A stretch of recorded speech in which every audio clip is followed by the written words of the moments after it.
Politics और जेन जी के बीच trust और रिलेटेबिलिटी का ब्रिज बनाना कितना मुश्किल साउंड करता है, right? I know it's quite a humongous task, and हमारी अगली guest इस सवाल का perfect जवाब है. She's a third term MP, national president of the NCP Sharad Pawar faction, और एक आवाज जो पार्लियामेंट में हमेशा यूथ एजुकेशन और women empowerment के issues को उठाती है.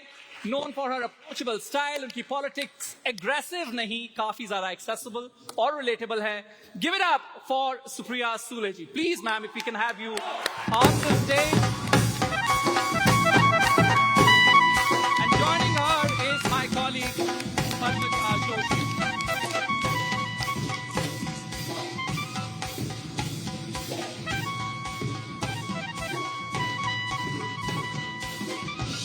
Over to you, Padma. Please take them off. Right at the outset, please. 4-time MP, आप नेता के साथ और कुछ कीजिए, उनका पार्लियामेंट सीट मत ले लो भाई उनके साथ. 4-time MP, round of applause. Supriya Sule, thank you very much for being in our midst. Please, ma'am. Supriya ji, सबसे पहले तो we are at a point now which many people are saying is an inflection point. You know, we're talking to the youth of our country, the youth of Mumbai.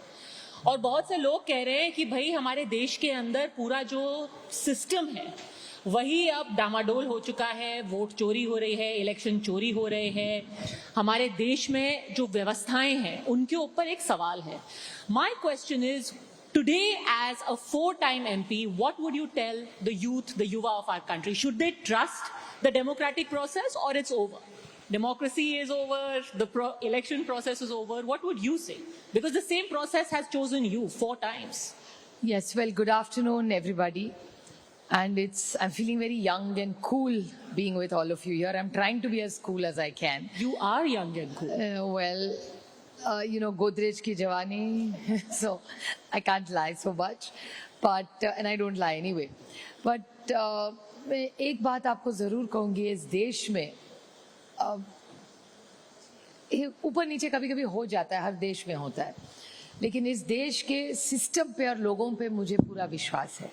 तो एक सशक्त लोकतंत्र में election अच्छे से ही होना चाहिए, और अगर किसी ने कुछ सवाल किए तो उसको पारदर्शिता से जवाब देना चाहिए. और मेरा विश्वास है कि इलेक्शन कमीशन सही जवाब देगी. और कॉपी करके किसको पास करना है, मेरिट में और पढ़ाई करके पास होने में जो मजा है वो कॉपी करने में नहीं है. And I am sure the generation thinks and agrees with me. Absolutely, transparency is a must in democracy. But fundamentally, do you think the election process is rigged, that vote chori is happening? Well, look, there are challenges and data speaks louder than words. This is a generation which wants evidence and they believe in data. Like Mr. Mukesh Ambani always says, data is the new oil. So I guess if there is data coming, let's have a debate on it. I'm not saying it's right or wrong, but why shouldn't we debate something? And just because you debate it, that doesn't mean you're challenging somebody. If it's a democracy, you must debate. It's the way you ask a question. You don't have to be arrogant and rude. You can be still polite and still get the same outcome. So I see no reason why we can't have a debate on data. But the same data also gave the Congress party 99 seats. It gave you results of the kind that nobody had expected. None of the polls had predicted. In Maharashtra, that same data led your alliance, the opposition, INDIA, to say that the Modi government was in the next election going to be thrown out. How can that data be questioned then? No, my point is start with me. I have said कि अगर आपको vote चोरी की inquiry करनी है तो मेरे seat से ही शुरू करिए. Why should I point fingers at other people? And please remember, when you point one finger at others, there are 3 fingers which are pointing to you directly, always. So start with yourself. So if you want to check the vote chori story, let's correlate it with my Lok Sabha and the new Vidhan Sabha and correlate the story. So start with yourself first. So I would like to start with myself first. And let's see where it is goes. in your seat, do you think vote chori has happened? Well, I won by 1,58,000, and in my constituency, I'm not saying there's vote chori. I'm saying data driven. I'm not saying hai nahi hai. Look, unless I can prove it completely, it's not fair to make an allegation to anybody for that matter. So my point is that the votes went up by 1,63,000. Maybe it's a coincidence that I won by 158, and the votes that have gone up in Vidhan Sabha is 1,63,000. So the difference is only a 5,000, but it is huge. It's not even a jump, it's a leap. So no harm in finding out. And the challenge is now anybody can just punch in and register their vote. There's very little, homework being done or being challenged as how it has been done. The paperwork is very, very weak, and some names have come 6 and 7 times. Well, the Constitution gives you 1 vote, me 1 vote, Alia Bhatt also 1 vote. So we are all equal, right? So I think we should all be fair, and our name only should be registered once. So we need to clean up the system if it has gaps. But if that was indeed the case, Baramati was a prestige contest. At that time, I mean, both sides pulled out all stops. And yet you won. Not only did you win by a handsome margin, like you said, of close to 1.6 lakh votes, you were leading in all the assembly segments. How would that have been possible? In such a prestige contest, they would have made you lose by rigging the Should I tell you, for me, winning an election is not prestige. For me, my job is service. So I don't get into this jingoism that you see on TV, itne se aage badh rahe and all that. That is very dramatic for my personality, first of all. Because an election is not, how do I tell you, it's a service, it's a job that I got into it because I thought I wanted to serve the people of this nation. So there's no glamour or there's no prestige in it. In a job which is service, you have to be honest and just dedicate your time to serving to make your lives better. What is policy? Policy is to make your lives better. That's why we make policy. That's what being an MP is all about. It's not just going into the building. It's about what you do inside the building. Correct. But the same election commission conducted the elections which you won and won handsomely. So where was the rigging there? But nobody is challenging any individuals. We are challenging a marking system. A lot of times you go to the board exams and you ask for rechecking, right? You feel you've got more marks and you haven't got enough marks. So if you can ask for rechecking, so can we. And nothing wrong in asking for rechecking, right? Okay. And that doesn't mean that we're all in the right or wrong.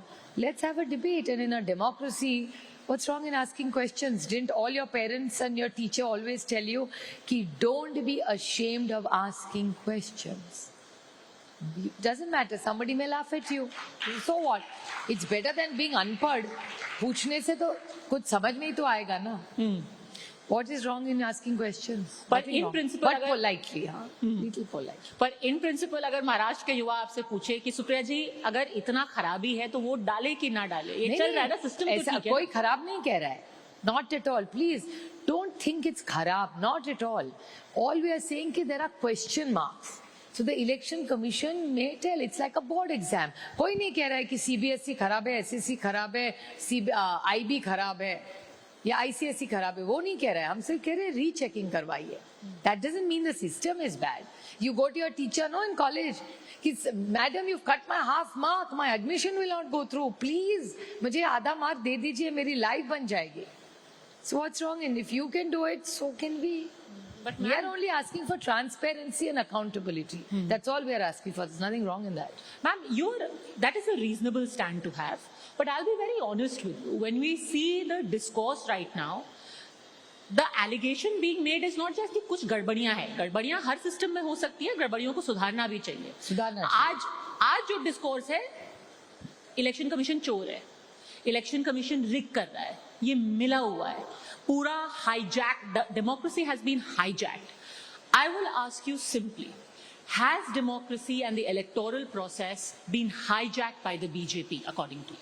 You know, I would not like to take a party's name for the reason that I don't think even Rahul ji has said that this party has done it. We are asking, we are not saying ICSE has been controlled by somebody. We are saying there's a problem in the ICSE system or CBSE or IB or whatever. So all we are saying is that if there are challenging by data driven raised by people, the election commission should just reply. What's wrong with that? I think we are all on a self-improvement journey, right? There was a time when somebody criticized me, I would go home and feel so bad and think, why is that person criticizing me? Now I feel, please criticize me. Do you know why?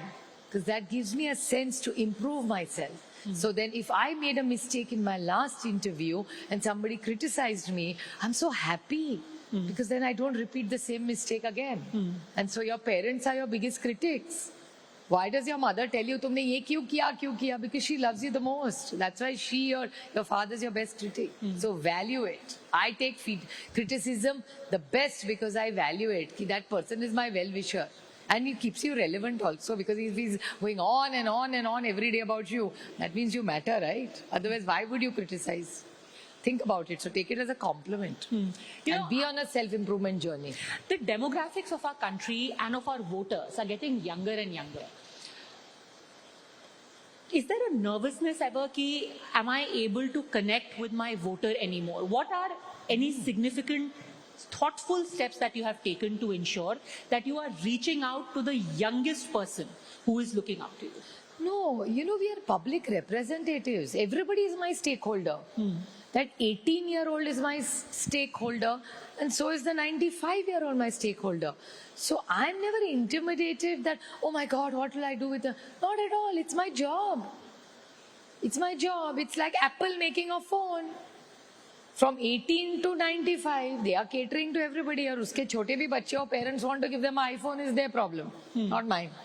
But more or less, it's everybody's catering to that, right? Netflix is catering to that. Amazon is catering to that. Godrej is. Who is not catering to that whole spectrum anymore?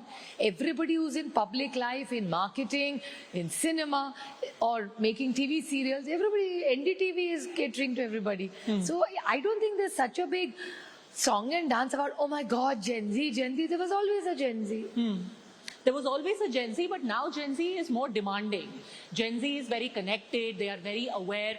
And the context for this is, what happened in Nepal was, it was put down to the fact that that generation felt unheard. They felt that their concerns were not being addressed. Their politicians were completely divorced with what almost 30% of their population is thinking. Do you think that is possible in India as well? That there could be a disconnect so wide that we fail to understand it, to gauge it, and this discontent spills onto the streets? No, discontent only doesn't come with just one policy. Discontent comes through the economy. Please don't mix oranges and peaches. It's when there is a social issue and there is a financial issue. Discontent can come in any part of society. It doesn't only have to come from the Gen Z. When a system fails everybody, maybe they are a little more younger, more idealistic, so they're maybe not as patient. I won't say impatient. Because I think all of us should be impatient for growth by the right values, not by the wrong values. So I think there's nothing wrong. What happened in Nepal probably is something that happened across a generation.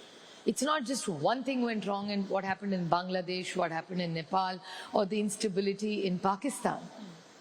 So I think very differently than you. I think anywhere where the economy does well, and it's a fair and a transparent system, I'm sure the Gen Z also wants to be a part of the growth story of the country that they come from or they belong. And all of this was happening in our neighborhood, and yet we've had a period of relative calm. What is India doing right to ensure that the instability that we see at our borders, whether it be in Bangladesh and Nepal, earlier in Sri Lanka, to some extent even in America, they had several different, pockets of unrest. What has India got right that we have seen more stability than the rest of the world? I think it's a journey of 80 years and the contributions of millions and millions of people. These children are not even born at that time when India really went through a whole time. I did not see the partition of India. But clearly, we were closer because our grandmothers told us that story. So we felt a little close. This generation has no reason to relate to that. But I think what kept India is an effort of many, because governance is continuity. Please remember, governance doesn't happen overnight. It's continuity. So it is generations and decades of hard work by many people that has built institutions in India. IIT did not come overnight. Xavier's College was not built overnight. Nor was Sydenham, nor was KC, I'm not sure, nor was Bhavan's College, nor was Siddharth College, nor was Mitibai College. These are all colleges built over the last 5, 6, 7 decades. Schools were built in this country. We take all this so much for granted. That, oh, मैं तो school चला गया, मैं college में bore हो रहा था यार, कैंटीन अच्छा नहीं था यार, वहाँ से बस का पड़ा love. Please understand, none of us, all of you sitting here, nobody is studying in the dark, nor did I. I went by a proper BST bus to school, there were proper trains, there were airports, there were highways, there was everything. Maybe the scale has become a lot more, but all this existed. So it's a growth story of India of last 75 years. And a contribution of millions and millions of people's hard work who has brought us to where we are. So in today's, and you're right, a lot of these things we just take for granted, infrastructure, we have airports, electricity 24 hours. What is the number one issue that matters to the youth of India right now? And should there be reservation? Well, there are two things clearly that the youth of India need is good quality access to affordable education and jobs or opportunities on merit for which the economy has to do well.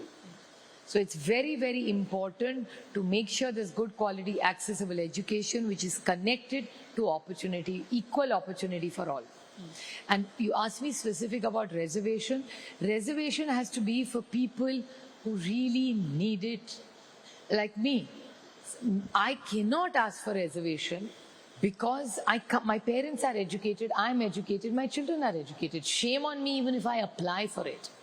It's for somebody who probably back of beyond parents did not have education and they needed that. So if my child is studying in India, in Mumbai, going to one of the good schools, has great opportunity in Mumbai, and there could be a child maybe brighter than my child in Chandrapur who may not have access to that. So maybe that child, actually it's not maybe, the child deserves that opportunity because that child doesn't have that same exposure that my child has in Mumbai. So do you think it should be more economic?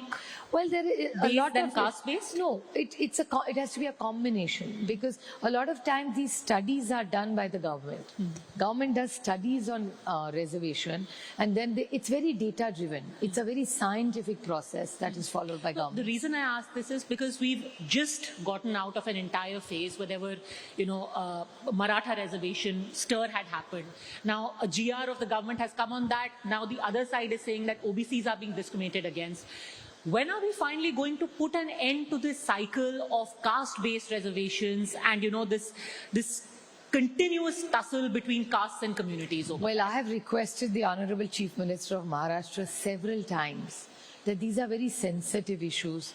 Please call an all-party meeting.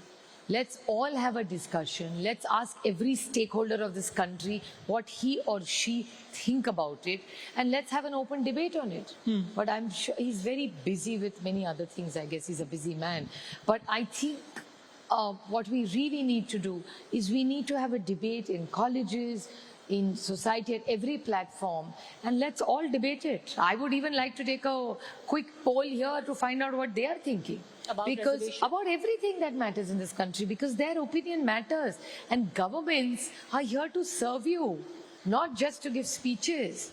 The way outgoing is free, incoming also has to be open and free for any government. And even for every public servant like me. I'm here in public life to serve you. I make policies hearing from you, not just for my brain. It has to be my brain plus all the inputs that you have given me, make a combination and implement. Okay, let's do a straw poll. People here, do you think that there should be reservations? Raise your hands. See? Okay. How many people think that the system of reservation needs to be overhauled? See? So what I'm suggesting is what they are saying. I'm Interesting. asking, So there seems to be a majority of people who want an overhaul. Do you think there should be economic background-based reservation? see? Or you think that caste-based reservation as it exists is okay? Interesting, ma'am. Here's possibly a private member's bill next time. I told you. Thank God I feel so connected to the Gen Z. So you're saying that economic status-based reservation is something that we should I'm look going to at. sleep half an hour more tonight because I feel so connected with my every stakeholder. So Supriya Sule, a private member's bill on economic status-driven Well, reservation. it already exists in this country. Even in the country and even in Maharashtra, people with economically weaker backgrounds do have an opportunity. So it has to be a combination, and that's the beauty of a vibrant democracy. Bolo kam, suno zada. What is a good leader? Who speaks less and listens to more. So I think that's and that leader doesn't mean it's only somebody who's in politics. There's a leader in this room, there's a leader on the table, there's a leader in your home, there's a leader in your group. There is a leader anywhere you go, be it in politics, be it in a company, be it in your home, be it in your friend circle. There is a leader. Leader doesn't mean ki sirf neta hai. You need a leader for society, you need a leader in the family. You know, your father's the leader in the company, but when he comes home, mother's the leader. Because somebody holds that family together. So please value it, value that leadership. Final word, Supriya Sule, as a member of parliament, a lady who's running a house also, is also going to work. You also have NGOs. आपने पूरा देखा है देश में इस वक्त जो क्या सिचुएशन है, देश का युवा, देश का जेनजी इस वक्त किस पार्टी के साथ? Well, I don't know which party they are with. I would clearly want them to be with me. Obviously. If not with your party, तो किसके साथ आपको ज़्यादा दिखाई दे रहा है? It's very hard to tell because अभी election होके 1 साल हुआ है, and this Gen Z is very with it with the news. They're very on top of things very fast. It's like, that's why I got my phone here, because I know you would leave your home without the keys of your house, but you're not leaving your phone behind. It all sort of makes you insecure. Hey, phone reh gaya. But because this phone is not only about chatting, it's an information ka bhandar. I don't know how much of Chat GPT you use. Do you all use Chat GPT? Well, sometimes Chat GPT once has made a mistake on Sky TV. So always trust what you're Googling, but at the same time, please be well read and well informed even for yourself, and trust your own instinct and judgment at the same time. But I just feel it's a very well informed and a very aware society. It doesn't mean that they only follow politics, but they're very sensitive and empathetic to information because it's so easily available to them. Look at Instagram for that matter. It's like a rage. I don't know how many reels you watch every day. I watch, but my reel now has a lock. After a few minutes, it gets automatically locked. Otherwise, it's too much of a distraction for me. What's your reel quota for the day? I'm not telling you because then I have to argue it at home.